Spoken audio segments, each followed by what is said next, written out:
Nós saudamos a todos com a paz do Senhor Jesus. Estamos no programa Israel e a Igreja. Entramos falando sobre a volta do Senhor Jesus, já falamos acerca dos assuntos preliminares, falamos acerca das premissas e falamos também que Jesus falava genericamente porque não se tinha conhecimento, bom conhecimento ou muito pouco conhecimento acerca do Novo Testamento, onde viveria a igreja. Entramos no Evangelho de Mateus. Não ficará aqui pedra sobre pedra, foi a palavra que Jesus disse aos discípulos. E agora o sermão profético, quando os discípulos perguntaram: que sinal haverá da tua vinda e do fim do mundo? Vamos ficar com que sinal haverá da tua vinda. O Senhor Jesus tinha falado com eles. E agora nós vamos ver os primeiros versos que identificamos que fala para a igreja. Sempre lembrando que Jesus está falando genericamente, ora fala para a igreja, ora fala para Israel, daqui um pouco volta a falar para a igreja, daqui um pouco volta a falar para Israel, porque ele estava falando genericamente a respeito da sua volta. Não, repetindo muito, não estava dizendo precisamente isso aqui é com a igreja, isso aqui é com Israel. E nós então estamos procurando identificar quando ele fala para a igreja e quando ele fala para Israel. Então, dando sequência no sermão profético, Mateus capítulo 24, a partir do verso 4, a palavra fala assim: Jesus respondendo disse-lhes: acautelai-vos que ninguém vos engane, porque muitos virão em meu nome dizendo: eu sou o Cristo. Cristo ou Messias é a mesma palavra, Cristo no grego, Messias no hebraico. Enganarão a muitos. Ouvireis de guerras e rumores de guerras. Não vos assusteis, porque é mister que isto tudo aconteça, mas ainda não é o fim. Porquanto se levantará nação contra nação e reino contra reino. Haverá fomes, pestes, terremotos em vários lugares, mas todas estas coisas são o princípio das dores. Lembrando que a igreja, ela passa pelo princípio das dores, mas as verdadeiras dores, ela não vai passar. As verdadeiras dores é aquele tempo chamado, que nós chamamos, aliás, a grande tribulação. É um tempo de angústia como nunca houve nem nunca haverá sobre a terra. Continuando. Então, mas todas estas coisas são o princípio das dores. Então, guerras, rumores de guerras,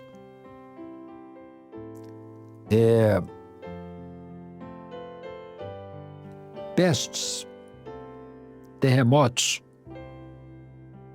guerras, fomes e pestes. 3 grandes sinais que ressaltam, acerca da volta do Senhor Jesus para a igreja. Princípio das dores, Então vos hão de entregar para serem atormentados, matar-vos-ão, sereis odiados de todas as gentes por causa do meu nome. Neste tempo muitos serão escandalizados, trair-se-ão uns aos outros se aborrecerão. Surgirão muitos falsos profetas, enganarão a muitos. Por se multiplicar a iniquidade, o amor de muitos esfriará, mas aquele que perseverar até o fim será salvo.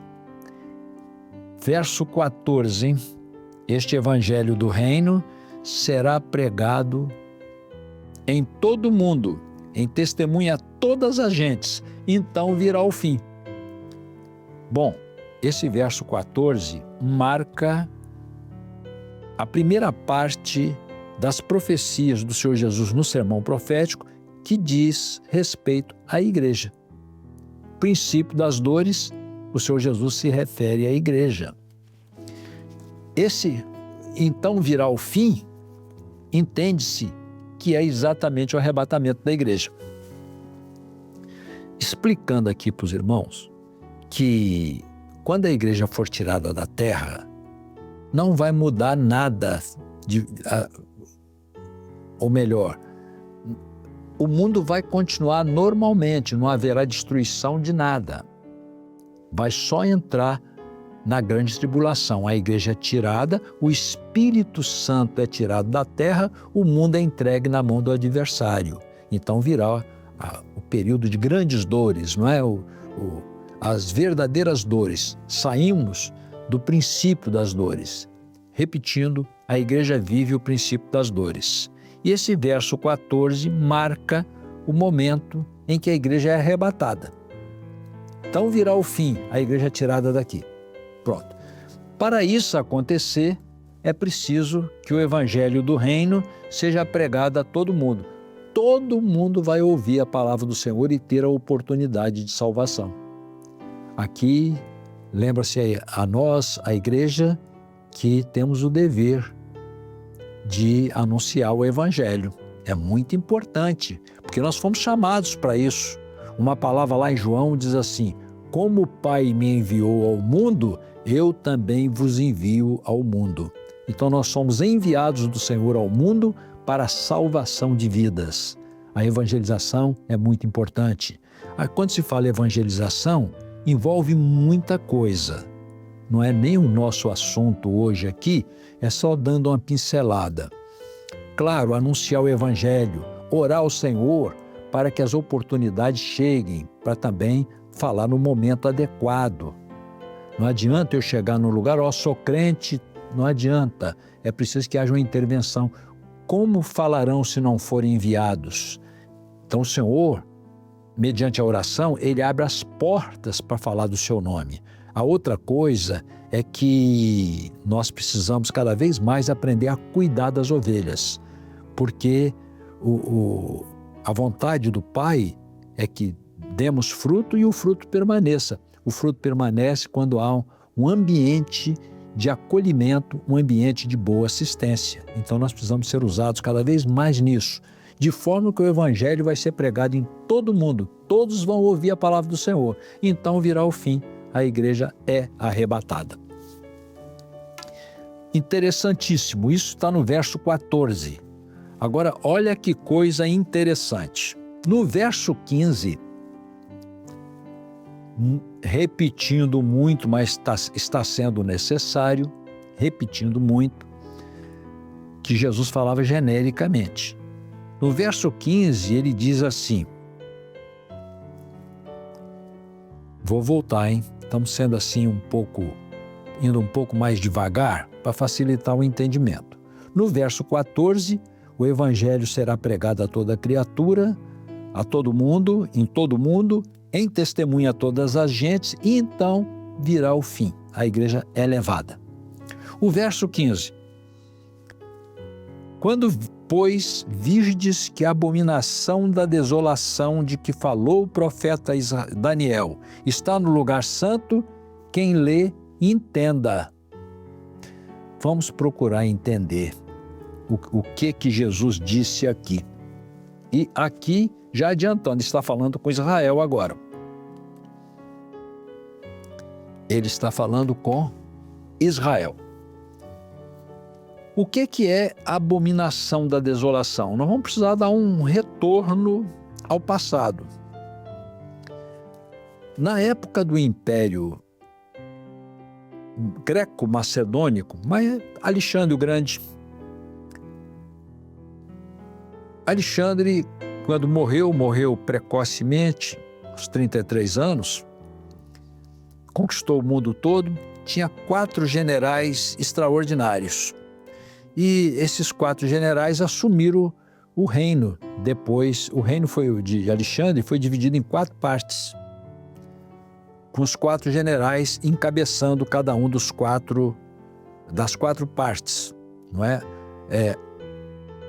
Biblicamente, a palavra chama o sul da região do Egito, o norte da região da Síria, Mesopotâmia, a leste onde fica outra parte, e a oeste, onde está a região da Grécia e a Europa, ficou com mais um general. E o general que ficou, ressalta na Bíblia o norte e o sul, ressalta muito na Bíblia norte e sul. Ao norte ficou, ao sul ficou Ptolomeu, e a sua dinastia é a dinastia dos Ptolomeus.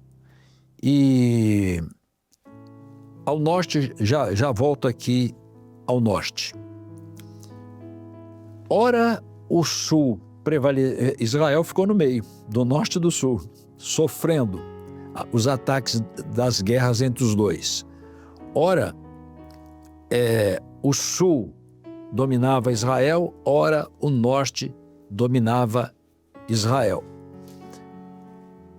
Dentre os descendentes deste general do norte, muitos anos depois, levantou um homem dessa descendência que fez coisas horríveis a Israel. Uma perseguição muito grande, chegou a entrar no templo e sacrificar um animal imundo no templo. Isso passou a se chamar a abominação desoladora. Mas Daniel profetizou que no fim dos tempos isso vai acontecer novamente. Foi uma profecia para o fim dos tempos, onde o governador mundial... Agora veja o salto que Jesus deu ao falar um verso depois. Identificamos no 14 o arrebatamento da igreja. Um verso depois, ele já deu um salto dentro da grande tribulação, porque isso vai acontecer com Israel. Vamos detalhar alguma coisa. O que vai acontecer? A igreja é arrebatada, entra no governo mundial um governador chamado o Anticristo. Anti não é contra, é no lugar. Ele não vai dizer o Cristo não existe, ele vai dizer eu sou o Cristo. Por isso que a palavra diz: muitos virão em meu nome e enganarão a muitos. Israel será enganado porque este governador, ele vai fazer grandes obras como nunca se viu, de forma que Israel vai entender que ele é o Messias, vai ser enganado. Vai assinar um acordo com ele por 7 anos. São aqueles últimos 7 anos do Velho Testamento que nós mostramos. Lembrando então, não é? Quando a igreja é arrebatada e entra os últimos 7 anos, esses últimos 7 anos é Velho Testamento outra vez, para que Israel tenha uma oportunidade. Mas o Senhor vai dar uma oportunidade a Israel, a quem ele rejeitou. Deus rejeitou o seu povo? De forma nenhuma, rejeitou de certa maneira naquele momento. Mas, na verdade, estava tudo dentro de um plano de Deus para a salvação do mundo. Israel foi usado para a salvação do mundo. E se na sua rejeição o mundo foi salvo, imagine na sua glória. O que Deus vai fazer com eles? A grandeza que vai acontecer com Israel quando Jesus vier para salvá-los. Vai ser uma coisa grandiosa. Portanto, volta-se ao Velho Testamento agora. A igreja arrebatada volta ao Velho Testamento. Israel assina um acordo com o novo dirigente mundial, achando que ele é o Messias. O que acontece em seguida? Ele devolve as terras e devolve o lugar do templo. Ele vai ter um poder grandioso para fazer isso. O que hoje parece impossível, ele vai fazer com relativa facilidade. Vai devolver o lugar do templo, Israel vai construir o templo, vai voltar a sacrificar, vai voltar o sacerdócio levítico, vai voltar a lei de Moisés, ou seja, Velho Testamento. De fato, a igreja não poderia estar aqui, porque para a igreja, um único sacrifício aceito é o sacrifício do Senhor Jesus. Mas a igreja sendo tirada, acabou o tempo dos gentios, agora volta Israel ao cenário profético. Bom, em seguida, presume-se, e é claro que será isso mesmo, que Israel espalhado pelo mundo, que é uma quantidade muito grande, começa a voltar, porque agora para eles o Messias voltou. É hora de voltar para a terra de Israel. O templo foi reconstruído, os sacrifícios contínuos voltaram. Agora Israel começa a voltar. Quando Israel estiver lá dentro da terra, o governador, o anticristo, ele entra no templo e estabelece a abominação desoladora de que Jesus profetizou nesse verso 15. Quando virdes, pois, que a abominação da desolação de que falou o profeta Daniel está no lugar santo, quem lê entenda. Estamos entendendo?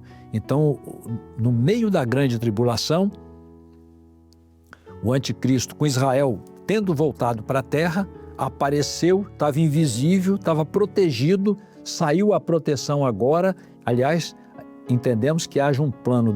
Você perguntaria, por que ele vai permitir que Israel... Porque ele não tem como destruir Israel, que Israel está espalhado pelo mundo. A terra ajudou a mulher, né? Está espalhado, protegido. E ele assina um acordo, Israel retorna, quando Israel estiver lá dentro, ele abre guerra contra Israel agora. Ele entra, sacrifica um animal imundo e diz, eu sou Deus. Israel não aceita, percebe, entende e compreende que ele não é o Messias, que eles foram enganados, e daí por diante perseguição a Israel. Agora voltando o destaque do verso 15 de Mateus. No verso 14, Jesus estava falando para a igreja. Ao arrebatamento, em seguida o Senhor Jesus deu um salto para o meio da grande tribulação. As profecias de Daniel falam desses últimos 7 anos, que é o ano são os 7 anos da grande tribulação, sabendo o seguinte: ele usa muito semanas de anos, né? A última semana de anos, ou os últimos 7 anos, a mesma coisa. A metade da semana, meia semana. A metade dos 7 anos, 3 anos e meio.